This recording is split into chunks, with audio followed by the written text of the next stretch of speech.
This video is sponsored by Skillshare. Yo, what's up everybody, it's Este here, and we are on the couch today. So you know what that means, it's time to take a look at Season 1 of Power Rangers Dino Fury.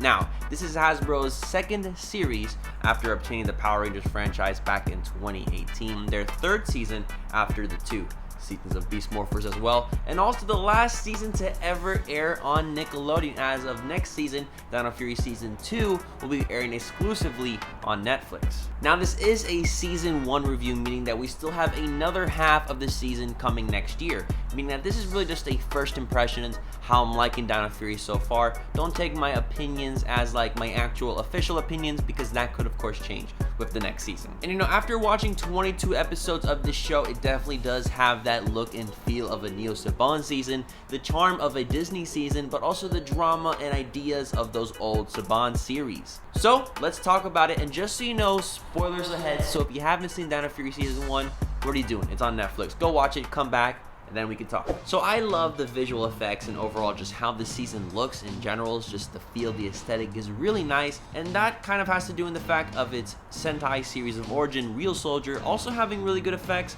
but also Dino Fury Power Rangers has their own aesthetic of its own, which really connects well with Real Soldier. And then of course we have the stuff that is original to Power Rangers, like the villains coming from the Sporix, which is kind of like their egg. In a way, it's purple, mushy, very weird. And then we have prehistoric stuff like Solon, who is a robot dinosaur in a way. I love it. The music is also really good. Dare I say it's some of the best that I've seen in a decade. If you go to the PR Unreleased channel, there's over 70 tracks of unreleased music from Dino Fury, and it is absolutely amazing. In my opinion, we have this fusion of techno with the synthesizers, the rock, obviously the Power Rangers rock with the guitars and all that, and also just a sprinkle of trap elements throughout just makes this some of the best out there. The orchestra is also really good, and this series really does well with scoring the scenes, especially ones that has to do with a lot of emotion with the Power Rangers and the villains. The cinematography is also really good, some of the best. You know, it's a modern Power Rangers season, what can you expect? Also the practical effects, the wiring stuff, the explosions, they're all always really good. Except for there's this part of the show that they always do when, you know, there's a scene, they're looking at someone and all of a sudden the camera just whoop zooms into their face, like a very blurry zoom. I don't like that. I think that's weird. Also, by the way, if you haven't subscribed and rang the notification bell, why haven't you? Join the E-Squad today. We're over 70,000 strong, and I would love to review more Power Rangers seasons with all of you. The sets also look really good in my opinion. We have Dino Henge with all those dinosaur statues, which I love. There's a lot of nature shots, forest shots. I love that for the show. Then we also had the Dino Fury base and the cockpits, which they're okay in my opinion. I feel like they are just dull and kind of boring in a way, very much a rehash of stuff we've seen in Dino Charge and Ninja Steel. Not a lot of character put into it. They're okay. I don't really have much of a problem with them. Then we have Buzz Blast, which is I don't like Buzz Blast as the hangout zone of the Rangers, to be honest. It's BuzzFeed. It's a very dated social media news thing to me, and you know, it just looks like a high school set.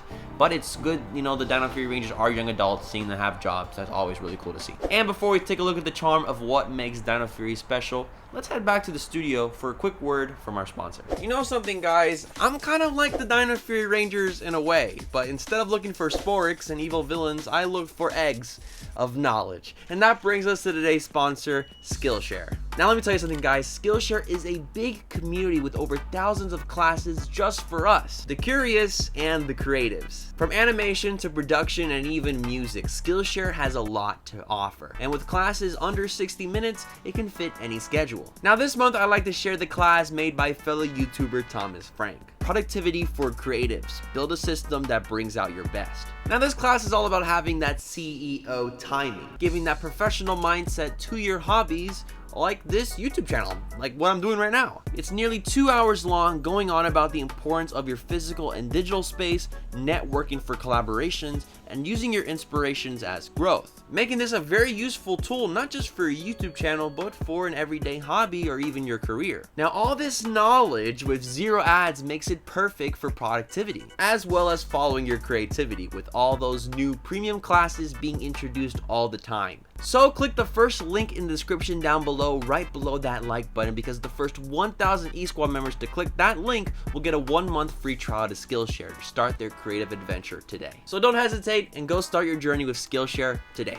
Let's get back to that couch. Alright, heading on to the charm of this series and all that has to do with its story, characters, and villains. They are the heart of the show so far. The story is mostly about Zayto, an alien from the planet Rafkon, leading a new team of Dino Fury Rangers to fight the war against the Sporix, the monsters who destroyed Zayto's planet 65 million years ago, and they must defend them from the villainous Void Knight. And when the Power Rangers aren't fighting monsters, they're hanging out at Buzz Blast to catch the antics of Jane and Jayborg. Now, going through the characters, we have Zeto, our Red Ranger, the alien from Rafkon. I like this guy, you know, some iffy acting here and there, but overall very much a passable character. He is very much a show-off. As you know, he is very much the oldest in the group, loves to show off his Rafkon Dino Knight skill, but also there's a lot of grief because he's coming back 65 million years later, no planet, no loved ones, and he has a lot of questions as to what exactly happened to his people and his planet. Overall, that makes him a very serious leader and will do anything to protect his team. Then we have Ollie, the Blue Ranger, part of the initial 3. I did not like him. I do not like him. I'm sorry, at all. He believes a lot in logic, and that just really makes him an asshole throughout the show. I'm sorry for my language, but it's very much true. He is a jerk at ditching Javi in his interviews, also gaslighting his mom on multiple occasions. A lot of his episodes have to do with his relationship with his mother. Does he have mommy issues? I think so. His mother, Dr. Akana, was a good addition to the show, but I just feel like Ollie just like staying on with her and just really just not going and being a team player just really isn't helping his character at all. Then we have Amelia, who with Ollie was part of the initial 3 of the Dino Fury team, and Amelia does have her moments in the show. She is a Buzz Blast rider, very superstitious, looking out for ghosts, looking out for monsters, and she does shine a lot in the show, I will say. She does get the blazing fire dino armor.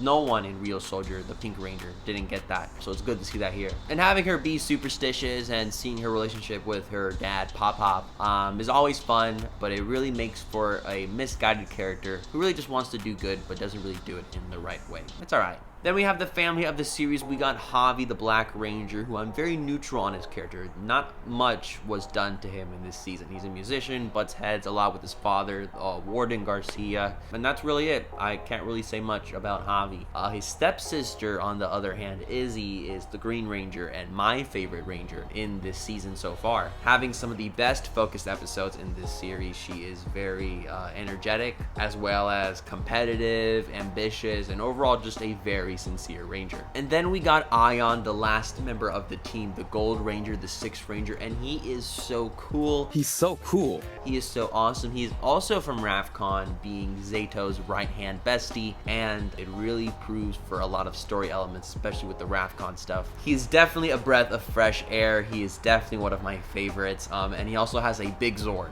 and I love Rangers who just have big, huge, ginormous Zords. That's always a plus. Real quick though, who is your favorite Dino Fury Ranger? Let me know in the comments down below and leave a like to lock in your answer. 1,500 likes and I'll do more videos just like this one. The Megazords in this season, I love the Zord combinations, the Megazord fights, you know, what can I say in Power Rangers? They're robots. They're dinosaurs that turn into a bigger robot. We've seen this too many times already. Should I talk about it more? Then we got the villains, Void Knight, who is definitely very dangerous, but also very jokey, as well as Mucus and Sly. They're some of the funniest villains we've seen in the last few years. Mucus, one of my faves. Mucus is me, not the snot. The character. We also had Jane and Jayborg, who are kind of the heads of Buzz Blast in a way. They're the funny characters, very much like Ben and Betty in the last season. And I will say they do know when to show up and when to be funny, and they also know when to not be there to make the story better. So I guess it makes them better than Ben and Betty in that way. But moving besides that, we have the overall idea and drama of Dino Fury, which really lets this season shine, and also where a lot of its problems stem from. The story is overarching. There's a lot of story-focused episodes and filler episodes that all connect to each other with a lot of callbacks, especially with elements from other seasons, like having the return of Mick from Power Rangers Ninja Steel, as well as the Ninja Nexus Prism, and also stuff from Mighty Morphin Power Rangers like the Morphin Masters, who also got their own explanation in the comics, of course, and of course the villainous return of Lord Zed. as well as other mentions to other seasons like Beast Morphers and even Operation Overdrive. And there were also some big story elements like Zayto being the one to approve the creation of the Sporix on Rafkon, as well as Void Knight having a lover, a partner who he's trying to wake up. But these elements are few far in between, as the story doesn't feel like it progresses much, kind of stays still. The Power Rangers are fighting Sporix every episode, and very little of the story actually goes on and evolves. There are also some good moments of Ranger conflict, specifically between Javi and Izzy, when Javi tried to set up Izzy with one of his friends, but it turns out Izzy had a girlfriend, Fern, the whole time, and Izzy just basically didn't say anything at the time. Izzy's relationship with Fern is probably one of the cutest parts of the show, and also Izzy just is a great character. She literally rips off her skirt, and that caused a lot of controversy, but I just thought that was cool. However, with this thing with Javi trying to set up Izzy and then the monsters finding out, it just caused a lot of drama, and Izzy was very, very mad at Javi. Like, that acting was really good, but their drama was just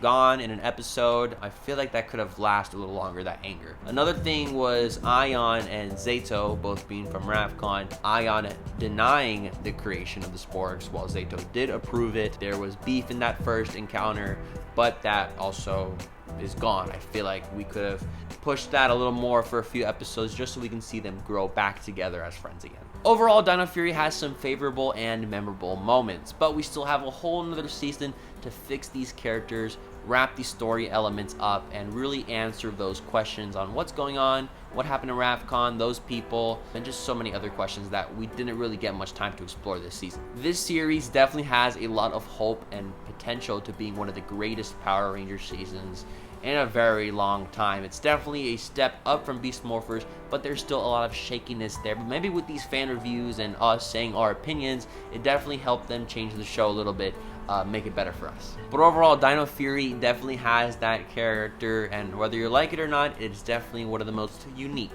Power Ranger seasons that we've had in the last decade. That is it for my review. Thank you so much for watching. I appreciate all the love and support. eSquad, don't forget to follow me on Twitter, TheDonFuego. I'm also on Instagram, NotDonFuego. Have a good morning, evening, afternoon, wherever you're at. And of course, and as always, stay awesome, everybody.